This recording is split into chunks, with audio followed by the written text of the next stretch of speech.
موسیٰ کہنے لگا کہ دیکھو ماموں اور ممانی نے مجھے بس یہ کہا تھا کہ میں نے تم سے نکاح کرنا ہے، باقی کی ذمہ داری میری نہیں ہے، کیونکہ جیسے ہی زید واپس آئے گا تو طلاق دلوا کر تمہاری اس سے شادی کر دیں گے، اس لیے مجھ سے تم اس سے زیادہ کی امید مت رکھنا۔ اس کی بات سن کے مجھے اس پہ بہت غصہ آیا تھا۔ میں آگے بڑھی اور میں نے اس کے منہ پہ زوردار تھپڑ مار دیا۔ میں نے کہا تمہیں شرم نہیں آتی؟ بے غیرت مرد ہو کیا؟ تمہارے اندر غیرت نہیں ہے؟ تم نے مجھے کھلونا سمجھ رکھا ہے یا پھر… میری بات سن کر اس نے میرے منہ پہ ہاتھ رکھ دیا، پھر زور سے میرا بازو پکڑا، کہنے لگا کس نے سمجھا ہے تمہیں کھلانا؟ کب کھیلا میں نے تم سے بتاؤ؟ وہ مجھ سے غصے سے بات کر رہا تھا اور ایک ایک قدم میری جانب بڑھ رہا تھا۔ میں ایک ایک قدم پیچھے جانے لگی، میں کچھ ڈر گئی۔ وہ کہنے لگا بتاؤ مجھے، میں نے تمہارے ساتھ زید کی بات کی تو میری غیرت اس بات کو گوارا نہیں کرتی کہ کسی ایسی لڑکی سے شادی کروں جو پہلے کسی اور سے 3 سال محبت کی پینگیں بڑھاتی رہی ہو۔ ٹھیک ہے میں نکما قسم کا انسان ہوں، عیاش بھی ہوں، لیکن لڑکی ایسی ہی چاہوں گا جس کے دل میں ہوں اور کوئی نہیں۔ آج تو تم نے تھپڑ مار دیا ہے اور میں نے کھا لیا، آئندہ اگر تم نے میرے اوپر ہاتھ اٹھایا نا تو یاد رکھنا تھپڑ کا جواب تھپڑ سے دوں گا۔ یہ کہتے ہی اس نے میرا بازو چھوڑ دیا۔ میں نے کہا میں زید کو چھوڑ چکی ہوں اور میں نے کبھی اس سے ایسی کوئی بات نہیں کی کہ مجھے شرمندہ ہونا پڑے۔ وہ کہنے لگا مجھے کیا پتا کیا کیا باتیں کی ہیں، 3 سال کی محبت میں پتہ نہیں کیا کیا کیا ہوگا، آج کل کیا کیا ہوتا ہے کیا میں جانتا نہیں ہوں؟ دیکھو میں بے شک اتنی اچھی عادات کا مالک نہیں ہوں، لیکن تم میرے ٹائپ کی نہیں ہو۔ بہتر ہے کہ جس سے 3 سال سے محبت کی ہے 1 سال اس کا انتظار اور کر لو۔ 1 سال تمہیں انتظار نہیں کرنا پڑے گا، میں زید کو اچھی طرح سے جانتا ہوں، بچپن میرا اسی کے ساتھ کھیل کے گزرا ہے۔ اسے چیزیں بس کچھ عرصے کی اچھی لگتی ہیں، ان میں بڑی کشش محسوس ہوتی ہے اور ایک وقت کے بعد وہ ان چیزوں سے بور ہونے لگتا ہے، پھر اسے نئی چیز کی تلاش ہوتی ہے۔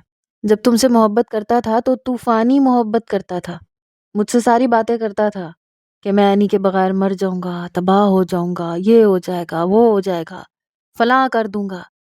لیکن جیسے ہی تمہاری اس سے منگنی ہوئی، آہستہ آہستہ اس کی دلچسپی تم سے ختم ہونے لگی۔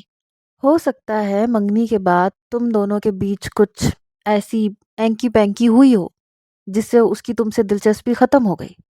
اس کی بات نے تو جیسے میرا فشار خون بڑھایا تھا۔ میں نے کہا خبردار جو تم نے میرے بارے میں ایسی کوئی بات کہی تو۔ وہ کہنے لگا کیوں، تم انوکھی لڑکی ہو کیا؟ کیا میں آج کل کی لڑکیوں کو نہیں جانتا، بے وقوف سمجھتی ہو مجھے؟ میں نے کہا ٹھیک ہے، اگر تمہیں ایسے ہی لگتا تھا تو تم شادی نہ کرتے۔ وہ کہنے لگا ماموں مامی کا احسان بہت ہے مجھ پہ، بچپن میں انہوں نے میری پڑھائی پہ خرچہ کیا ہے، مجھے مفت میں کھلایا پلایا ہے، اس لیے میں نے سوچا ان کے احسان کا بدلہ چکا دیا جائے، اس لیے کر لی شادی۔ میں نے کہا ان کا احسان کا بدلہ چکانے کے لیے میں ہی ملی تھی تمہیں؟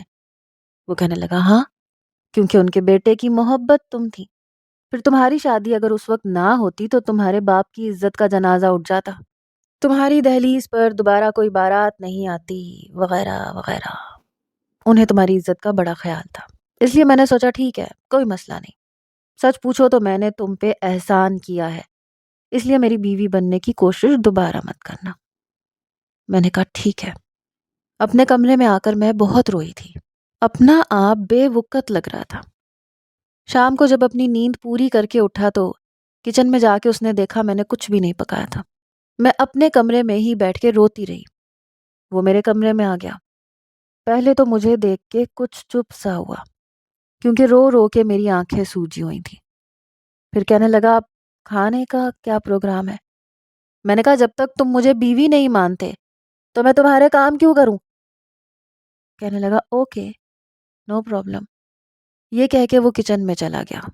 پھر مجھے برتنوں کے پٹخنے کی آوازیں آنے لگی، میرے جہیز کا سامان تھا۔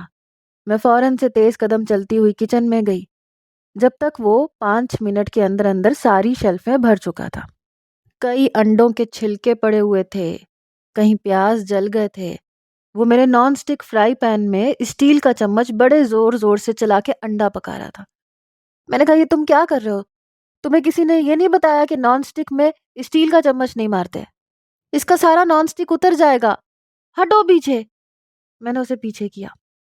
کہنے لگا توبہ ہے، کیا ہو گیا کہ اس کا کلر اتر جائے گا؟ کھانا پکانے کی چیز ہے، اسی میں کھانا پکتا ہے، اور انڈا تو ہر کوئی پین میں ہی بناتا ہے۔ میں نے جلدی سے نان اسٹک کا چمچ نکالا اور اس میں انڈا آرام آرام سے فرائی کرنے لگی۔ میں نے کہا یوں کرتے ہیں، اس طرح سے کرتے ہیں۔ کہنے لگا تو مجھے کیا پتا، میں کوئی لڑکی تھوڑی ہوں، مجھے تو جیسا کام آتا ہے ویسے کر سکتا ہوں۔ میں نے کہا میرے ابا نے ایک ایک پائی جمع کر کے مجھے جہیز دیا ہے، اس لیے نہیں کہ تم برباد کرتے پھرو۔ ایک تو تم میرے شوہر ہو نہیں، سمجھ آئی؟ اس لیے میں تمہارا لحاظ نہیں کروں گی۔ تم جو پھٹیچر قسم کے 4 برتن استعمال کر رہے تھے نا، وہ استعمال کیا کرو۔ خبردار جو میرے برتنوں کو ہاتھ لگایا۔ میں نے انڈا پلیٹ میں ڈالا، وہ مجھے ماتھے پہ بل ڈالے دیکھے جا رہا تھا۔ کہنے لگا اس طرح تو میں بھی کہہ سکتا ہوں، جب اپنا فرنیچر اٹھا کے، اپنا سامان اٹھا کے نیچے جا کے رکھو اور وہیں جا کے رہو، کیونکہ مستقبل میں تمہیں وہیں رہنا ہے، یہ میرا گھر ہے۔ میں نے چولہا بند کیا، فرائی پین سنک میں رکھا اور دھویا، پھر اس کے سامنے کھڑی ہو گئی۔ وہ مجھے ابھی بھی غصے سے دیکھ رہا تھا۔ میں نے کہا دیکھا جائے نا تو یہ زید کا ہی گھر ہے، تم تو اس کے احسان تلے رہ رہے ہو۔ کہنے لگا جی نہیں، میری ماں کا حصہ اس گھر میں ہے، اوپر کا پورشن میرا ہے، کسی کے باپ کا حق نہیں ہے۔ یہ گھر میرے نانا کا تھا، ماموں کا نہیں تھا، اور ان کے مرنے کے بعد جتنا ماموں کا ہے اس سے تھوڑا کم میری ماں کا، اسی لیے تو چھت پہ رہ رہا ہوں اس پھٹیچر گھر میں، ورنہ ماموں کو کہتا کہ اچھی تعمیر کروا کے دیں۔ میں جانتا ہوں کہ بہن کا ایک حصہ ہوتا ہے اور بھائی کے 2، اسی لیے سارے گھر میں خود بیٹھے ہوئے نواب بن کے اور مجھے چھت پہ پھینکا ہوا ہے، لیکن میں مالک ہوں۔ میں نے کہا جب تک زید نہیں آ جاتا تم مجھے چھوڑ نہیں دیتے، میں تمہاری کاغذی بیوی تو ہوں نا، اس حساب سے میرا سامان یہیں رہے گا، بس تم استعمال نہیں کرو گے۔ کہنے لگا ٹھیک ہے، راشن بھی میرا ہے، تم استعمال نہیں کرو گی۔ میں سوچ بھی نہیں سکتی تھی کہ اتنا برا جواب دے گا۔ میں نے کہا بیوی ہوں میں، قانونی لحاظ سے میرا نان نفقہ اٹھانے کی ذمہ داری تمہاری ہے۔ پھر کہنے لگا میرے پرانے برتن کہاں ہیں؟ میں نے کہا وہ خانہ نظر آ رہا ہے نا تمہیں کونے میں، اس کے اندر ہے۔ کہنے لگا اچھا ٹھیک ہے۔ وہاں سے اس نے اپنی وہی پرانی پتیلی نکالی، اسے بنا کھنگالے چائے کے لیے رکھ دیا۔ میں نے کہا تمہارا دماغ ٹھیک ہے؟ کہنے لگا اب کیا ہوا، اب یہ تمہارے باپ کے جہیز کا تو نہیں ہے؟ میں نے کہا لیکن کچھ لال بیگ ہے، کچھ کیڑا اس میں سے گھوما ہوگا رات بھر کے پڑے ہوئے برتن ہیں، بلکہ کئی دنوں سے ایسے پڑے ہوئے ہیں، اسے پہلے صابن سے پانی سے دھو تو لو پھر استعمال کرو۔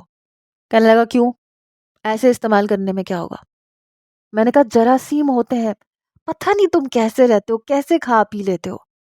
کہنے لگا تو بازار میں کیا ہوتا ہے، کھانوں کے ساتھ ایسے کیڑے مکوڑوں میں بھی پک جاتے ہیں، ہمیں پتہ بھی نہیں چلتا، وہ بھی تو سب کھا لیتے ہیں۔ گھر میں اتنی صاف ستھرائی کا فوبیا مجھے تو نہیں ہے، لیکن مجھ سے یہ نہیں دیکھا جا رہا تھا۔ میں نے پتیلی پکڑی، اچھی طرح سے دھوئی، پھر ادھر چولہے پہ رکھ دیا۔ میں نے کہا بناؤ، تو مسکرانے لگا۔ کہنے لگا جب اتنی زحمت کر لی ہے تو چائے بھی بنا دو، بڑا احسان مند ہوں گا تمہارا۔ میں نے اسے چائے بھی بنا کے دے دی۔ پھر کہنے لگا ویسے تم لڑکی بری نہیں ہو، ایسا کرتے ہیں دوستی کر لیتے ہیں، دیکھو تم میرے کام آرام سے کرتی رہنا، میں تمہاری ضروریات پوری کرتا رہوں گا جب تک زید نہیں آ جاتا۔ میں نے کہا دیکھو میری بات سنو، زید آئے یا نہ آئے مجھے زید سے شادی نہیں کرنی۔ کہنے لگا جیسے ہی 4 مہینے بعد جب تم اسے دیکھو گی نا، تمہاری پرانی محبت، پرانے جذبات اجاگر ہو جائیں گے، اس لیے کہہ رہا ہوں کہ پہلے اسے واپس آنے دو، پھر دیکھ لیں گے کیا ہوتا ہے۔ اب یہ ہوتا تھا کہ میں دوبارہ سے گھر کے سارے کام کرنے لگی تھی، ورنہ وہ پورا گھر بکھیر کے رکھ دیتا تھا۔ 1 کپ چائے بناتا تھا تو کچن کی حالت ابتر کر دیتا تھا، پتہ نہیں اتنا گند کیسے ڈال لیتا تھا۔ مجھے گھنٹوں لگ جاتے تھے کچن کی صفائی کرنے میں، کمرے میں کہیں تولیہ، کہیں کپڑے، کہیں جوتے، اور میری روز کی ڈیوٹی تھی، میں یہ سب کرتی تھی لیکن میں تنگ آ گئی تھی۔ اس اکیلے کا بکھیڑا اتنا ہوتا تھا کہ میں آدھا دن اس کے کمرے کی صفائی اور کچن میں لگا دیتی تھی۔ کبھی شام کو اس کا موڈ ہوتا تو گھر سے باہر نکل جاتا۔ مجھے یہ سب روٹین اچھی نہیں لگتی تھی۔ ایک بار وہ موبائل پہ کوئی گیم کھیل رہا تھا یا پتہ نہیں کیا کر رہا تھا، تو میں نے اس سے کہا کہ تم تنگ نہیں آتے اتنا فارغ بیٹھ کے؟ نہیں، اس میں تنگ آنے والی کیا بات ہے، میں تو بڑے مزے سے آرام سے فارغ ہو کے بیٹھتا ہوں۔ میں نے کہا تم تعلیم یافتہ بھی ہو کہ نہیں؟ بہت زیادہ نہیں، بس انجینئرنگ کر رکھی ہے، لاپرواہی سے اس نے بتایا۔ میں آنکھیں پھاڑے اسے دیکھ رہی تھی۔ میں نے کہا تم نے انجینئرنگ کی ہے؟ کہنے لگا ہاں، الیکٹریکل انجینئرنگ۔ میں نے کہا تو جاب کیوں نہیں کرتے؟ کہنے لگا بتایا تو ہے، من موجی ہوں، بیچ میں موڈ ہوا تھا تو جاب بھی میں نے کی تھی، لیکن باس نے پھر اپنا روب جمانا شروع کر دیا۔ مجھے غصہ آیا، میں نے ریزگنیشن لیٹر ان کے منہ پہ مارا، کام چھوڑ کے آ گیا۔ میں نے کہا باس تو ایسے ہی ہوتے ہیں۔ کہنے لگا تو اسی لیے تو چھوڑ دیا۔ میں کسی کے باپ کی نہیں سنتا، نہ کسی کا احسان لیتا ہوں۔ وہ شام کی چائے پیتے ہوئے مجھے بتا رہا تھا اور میں حیران تھی۔ پڑھا لکھا تھا بلکہ انجینئر تھا۔ میں نے کہا تم وابڈا میں ٹرائی کیوں نہیں کرتے؟ کہنے لگا پاکستانی 14 کروڑ عوام کی بد دعائیں لوں اور ان کی گالیاں سنوں؟ نہ بابا نہ، میں تو خود وابڈا والوں کو گالیاں دیتا ہوں جب لوڈ شیڈنگ بہت زیادہ ہوتی ہے تو۔ میں کسی کی بد دعائیں نہیں لے سکتا، سوری۔ چائے پینے کے بعد اس نے اپنی جیب میں سے پان نکالا اور منہ میں لے لیا۔ میں نے ناک چڑھایا تھا۔ یہ دوپہر کا کھانا کھاتا تھا تو فوراً منہ میں پان ڈال لیتا تھا، رات کے کھانے کے بعد، صبح کے ناشتے کے بعد اور شام کی چائے کے بعد بھی۔ اور رات کو جب تک وہ سوتا نہیں تھا منہ میں پان پہ پان ڈالے چباتا رہتا تھا۔ پورے دانت اس کے سرخ ہو چکے تھے اور منہ بھی، بات کرتا تھا منہ میں پیک بھری ہوتی تھی۔ کبھی کبھی تو مجھے اس کی عادت بہت بری لگتی تھی۔ تبھی میں کہتی تھی کہ کچھ تو اپنا خیال رکھا کرو، یہ تم کیا آوارہ لڑکوں کی طرح حرکتیں کرتے ہو؟ تو کہنے لگا تمہیں کیا تکلیف ہے؟ نہیں بدلتا اپنے آپ کو، آج تک میں نے کسی کے کہنے پہ نہیں بدلا، تو تم انوکھی نہیں ہو۔ میں نے کہا کس کے لیے بدلو گے اپنے آپ کو؟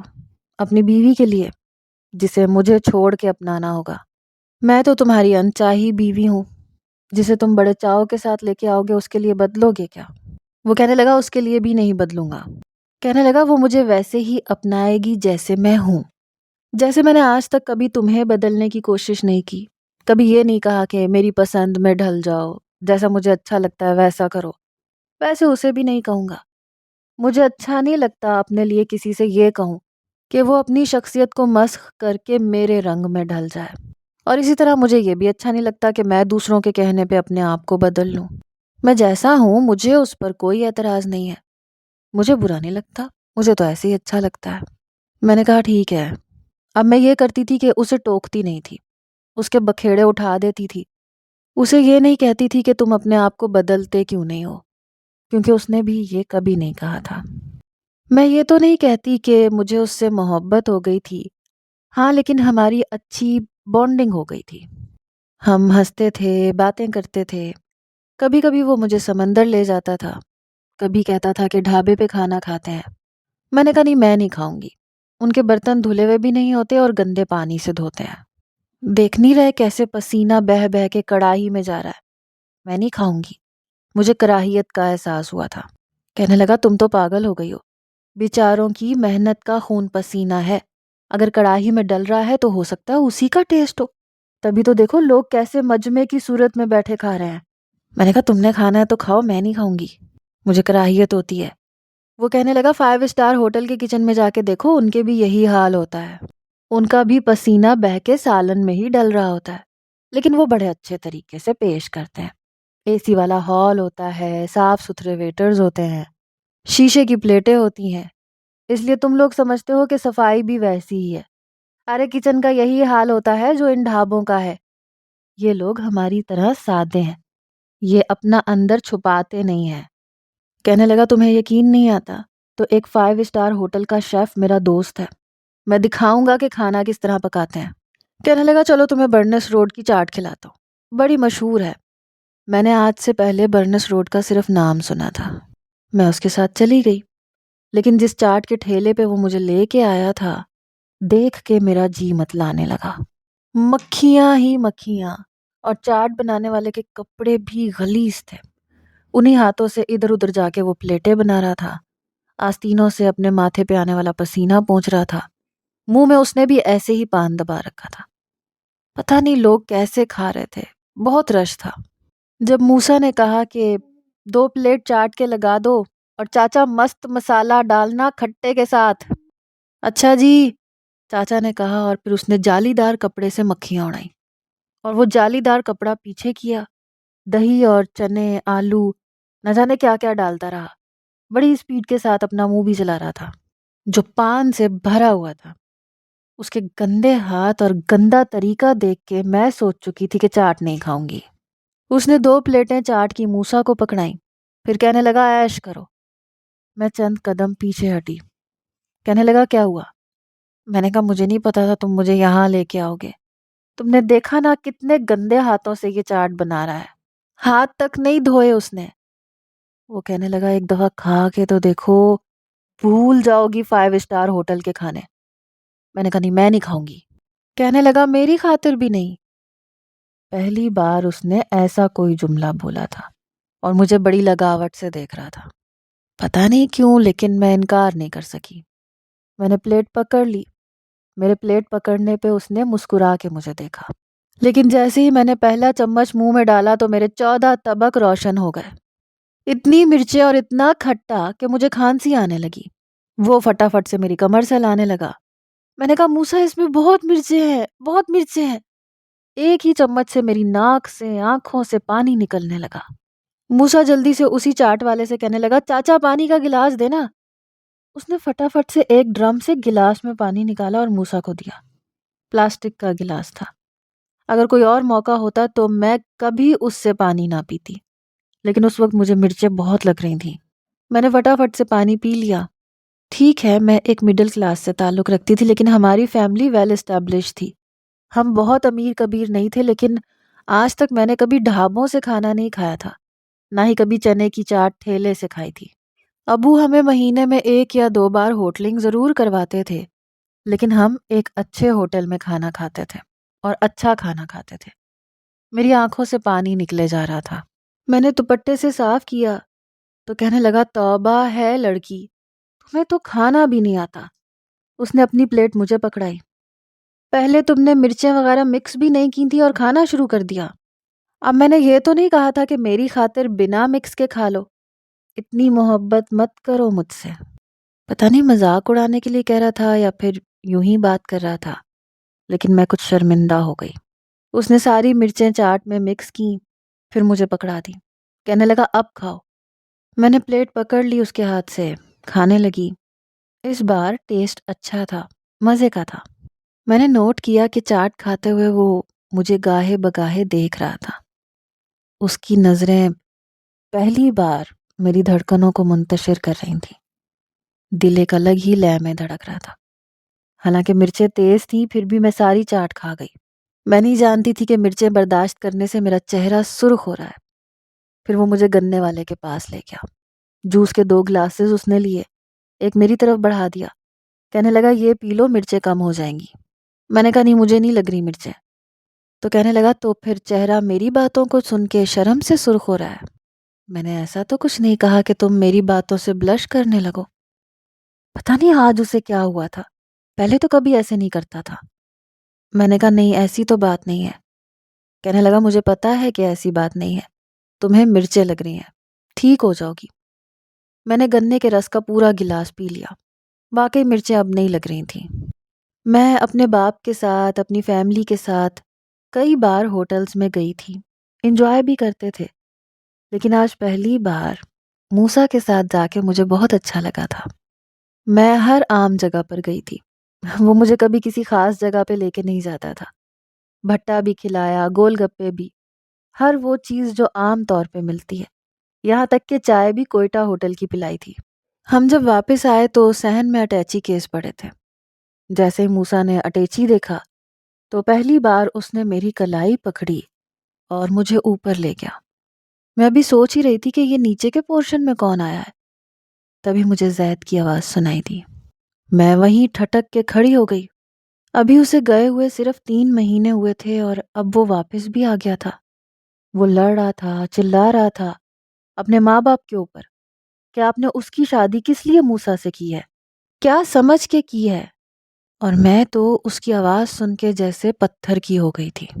موسیٰ میرا ہاتھ کھینچ کے مجھے اشارہ کرنے لگا، مجھے اوپر لے جانے لگا، لیکن میں جو اب تک یہ سمجھ رہی تھی کہ میں زید کو بھول چکی ہوں، مجھے اس کے ہونے یا نہ ہونے سے کوئی فرق نہیں پڑتا، لیکن اس کی آواز نے میرے اندر ادھم مچا دیا۔ لیکن اس وقت میرا ہاتھ موسیٰ کے ہاتھ میں تھا۔ وہ مجھے اوپر لے آیا۔ میں گھر کے اندر باہر سے بڑی خوشی خوشی آئی تھی، لیکن اب ایک دم سے چپ سی ہو گئی۔ اس بار وہ الگ کمرے میں نہیں گیا تھا، وہ مجھے میرے کمرے میں لے کے آیا اور خود بھی میرے ہی کمرے میں آ گیا۔ اسے یوں اپنے کمرے میں دیکھ کر میں کچھ پریشان ہوئی تھی۔ وہ خاموشی سے میرے بیڈ پہ بیٹھ گیا۔ اس بار اس نے فاصلہ نہیں رکھا تھا، بالکل میرے برابر میں بیٹھ گیا۔ مجھے بڑے غور سے دیکھ رہا تھا۔ کہنے لگا، کیا بات ہے، کیا سوچ رہی ہو؟ میں نے نفی میں سر ہلایا۔ کہنے لگا، ابھی بھی یہی کہو گی کہ تمہیں فرق نہیں پڑتا؟ میں نے نم آنکھوں سے موسیٰ کی طرف دیکھا، لیکن کہا کچھ نہیں۔ وہ بڑے غور سے میری آنکھوں میں دیکھ رہا تھا، پھر اٹھ کے کھڑا ہو گیا اور کمرے سے باہر نکل گیا۔ کمرے کا دروازہ بھی بند کر دیا۔ میں سمجھ نہیں پا رہی تھی کہ ہوا کیا ہے میرے ساتھ۔ ابھی بھی زید کی آوازیں اوپر تک آ رہی تھیں۔ وہ چلا رہا تھا، کہہ رہا تھا میں اس کمینے کو چھوڑوں گا نہیں، لیکن اس کے والدین کہہ رہے تھے کہ تم جس موقع پر گئے تھے اینی کی عزت کا سوال تھا۔ بے شک ہماری بیٹی نہیں ہے، لیکن ہم بیٹی کی عزت جانتے ہیں کہ کیا ہوتی ہے۔ تمہیں اپنے شوق کے آگے کچھ نظر نہیں آیا تو اب بھول جاؤ اسے۔ وہ کہنے لگا، کیسے بھول جاؤں؟ میں نہیں بھول سکتا، نہ اسے چھوڑ سکتا ہوں۔ کافی دیر بحث ہوتی رہی، ساری آوازیں اوپر تک آ رہی تھیں اور میری آنکھوں سے آنسو نکل رہے تھے۔ پتہ نہیں میں زندگی میں کس دوراہے پہ آ کے کھڑی ہو گئی تھی، جہاں مجھے پہلی بار یہ سمجھ نہیں آ رہی تھی کہ میں کیا کروں اور کیا نہ کروں۔ حالانکہ موسیٰ نے ابھی تک مجھ سے کبھی بھی زور زبردستی نہیں کی تھی۔ میں جب اس کے بارے میں سوچتی تھی تو ایک بہترین دوست مجھے نظر آتا تھا۔ چند مہینے پہلے تک وہ میرے لیے کچھ بھی نہیں تھا، اسے جانتی تک نہیں تھی، لیکن آج وہ میرے بہترین دوستوں کی فہرست میں پہلے نمبر پہ تھا۔ لیکن دوسری طرف زید تھا، جس سے میں نے محبت کی تھی، میری پہلی محبت، لیکن مجھے چھوڑ کے جا چکا تھا، ایسے موقع پر جب اسے نہیں جانا چاہیے تھا۔ لیکن ابھی بھی میرے دل میں پتہ نہیں کیوں وہ کہیں نہ کہیں موجود تھا۔ کافی دیر میں روتی رہی، میں فیصلہ نہیں کر پا رہی تھی کہ مجھے کیا کرنا چاہیے۔ لیکن صبح صبح میرے کمرے کا دروازہ بڑی زور سے بجا۔ میں نے دروازہ کھولا تو سامنے زید کھڑا تھا۔ کہنے لگا، مجھے تم سے ضروری بات کرنی ہے۔ میں نے دروازے کے اندر سے ہی کہا کہ مجھے کوئی بات نہیں کرنی، جاؤ یہاں سے۔ تبھی مجھے موسیٰ کی آواز سنائی دی۔ وہ کہنے لگا، کیا کر رہے ہو تم؟ تمہاری ہمت کیسے ہوئی یہاں پہ آنے کی اور بنا مجھ سے پوچھے میری بیوی کا دروازہ کھٹکھٹانے کی؟ وہ کہنے لگا، زیادہ ہیرو مت بنو، ہمارے ٹکڑوں پہ پل رہے ہو، پڑے ہوئے ہو، تمہاری اتنی ہمت کہ تم مجھ سے الجھو۔ شاید وہ وقت بھول گیا تمہیں جب تم میری اترن پہنا کرتے تھے۔ وہ کہنے لگا، ہاں بچپن گزر گیا، اس لیے میں وہ باتیں بھی بھول گیا ہوں۔ جب سے میں خود کفیل ہوا ہوں میں نے اترن پہننی چھوڑ دی ہے۔ وہ کہنے لگا، میں جانتا ہوں تم نے ابھی تک اینی کو اپنایا نہیں ہے، وہ میری ہے اور میری رہے گی۔ اس کی یہ بات سن کے میں نے دروازہ کھولا تو زید کی آنکھیں سرکتی ہوئی مجھ پہ آ کے رکی۔ وہ کہنے لگا، کیا سوچا تم نے کہ میں تمہیں اپنے ساتھ بے وفائی کرنے دوں گا؟ اینی میں تمہاری جان لے لوں گا یا موسیٰ کو جان سے مار ڈالوں گا، تم شاید مجھے جانتی نہیں ہو۔ اس وقت وہ جس طرح سے بھبک کے بول رہا تھا، میں موسیٰ کے برابر میں جا کے کھڑی ہو گئی۔ اس نے مجھے پیچھے کیا اور خود زید کے سامنے کھڑا ہو گیا۔ کہنے لگا، چلو نکلو، شاباش، یہاں سے نکلو اور آئندہ اوپر مت آنا۔ وہ کہنے لگا، مجھے اینی سے بات کرنے دو، اگر وہ مجھ سے کہے گی کہ میں اس کے لیے اہمیت نہیں رکھتا تو میں چلا جاؤں گا۔ پھر مجھ سے کہنے لگا، اینی بتاؤ تم کیا چاہتی ہو؟ میں سمجھ نہیں پا رہی تھی کہ مجھے کیا کہنا چاہیے اور کیا نہیں کہنا چاہیے۔ اس وقت ساری کی ساری بات آ کر مجھ پر ٹھہر گئی۔ زید کہنے لگا، میں جانتا ہوں تم انکار نہیں کر سکتی، اس لیے سوچ سمجھ کے جواب دینا۔ تم نے ہمیشہ مجھ سے محبت کی ہے، جذباتی فیصلہ تمہاری زندگی برباد کر دے گا۔ تم کبھی بھی موسیٰ جیسے شخص کے ساتھ خوش نہیں رہ سکتی۔ میں چپ تھی۔ موسیٰ کہنے لگا، میری طرف سے کوئی دباؤ نہیں ہے، تم ہر فیصلہ کرنے میں بالکل آزاد ہو، جو چاہے فیصلہ کر لو۔ میں نے آنکھیں بند کی اور موسیٰ کا ہاتھ پکڑ لیا۔ میں نے کہا، میں اپنے شوہر کے ساتھ رہنا پسند کروں گی، چاہے وہ جیسا بھی ہے، لیکن تم سے بہت بہتر ہے۔ زید بڑی حیرت سے مجھے دیکھ رہا تھا۔ میں نے کہا بہتر ہوگا کہ ہماری زندگی میں دوبارہ دخل اندازی مت دینا۔ میں موسیٰ کی خاطر تم جیسے ہزاروں کو ٹھکرا سکتی ہوں اور مجھے کوئی پچھتاوا نہیں ہوگا۔ زید بڑے غصے سے موسیٰ کو دیکھ رہا تھا اور موسیٰ بڑی حیرت سے مجھے۔ میں بالکل موسیٰ کے پہلو سے جا لگی۔ میں نے کہا زید اب تم جا سکتے ہو۔ وہ نیچے چلا گیا لیکن موسیٰ مجھے حیرت سے دیکھ رہا تھا۔ کہنے لگا تم اپنے فیصلے پہ پچھتاؤ گی تو نہیں؟ میں نے کہا نہیں، جسے میں نے پسند کیا تھا وہ میرے حق میں بہتر نہیں تھا، لیکن جسے میرے رب نے میرے نصیب میں لکھا ہے 100% میرے لیے بہتر ہے۔ یہ کہہ کے میں نے اس کا ہاتھ اپنے ہونٹوں پہ لگایا۔ وہ مسکرا رہا تھا، کہنے لگا چلو مل کے ناشتہ بناتے ہیں۔ اس بار اس نے مل کے ناشتہ بنایا اور کچن بھی بکھیرا نہیں تھا۔ پھر ناشتے کے دوران کہنے لگا میں جاب ڈھونڈوں گا۔ میں نے کہا کیوں، تم تو من موجی ہو۔ کہنے لگا جب ایک لڑکی میرے لیے اتنا کچھ کر سکتی ہے تو مجھے بھی اس کے لیے کچھ نہ کچھ تو کرنا چاہیے۔ جاب بھی کروں گا اور تم سے بہت اچھا سا پیار بھی۔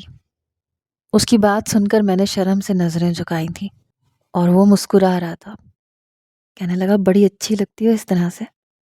پھر اس کے بعد اس نے اپنے آپ کو میری خاطر بدل کے رکھ دیا، لیکن میں نے اسے کبھی نہیں کہا تھا کہ خود کو میرے لیے بدلو۔ لیکن شاید محبت ایسا ہی ایک جذبہ ہے کہ خود کو انسان اپنے چاہنے والے کے لیے بدل لیتا ہے۔ آپ کا کیا خیال ہے؟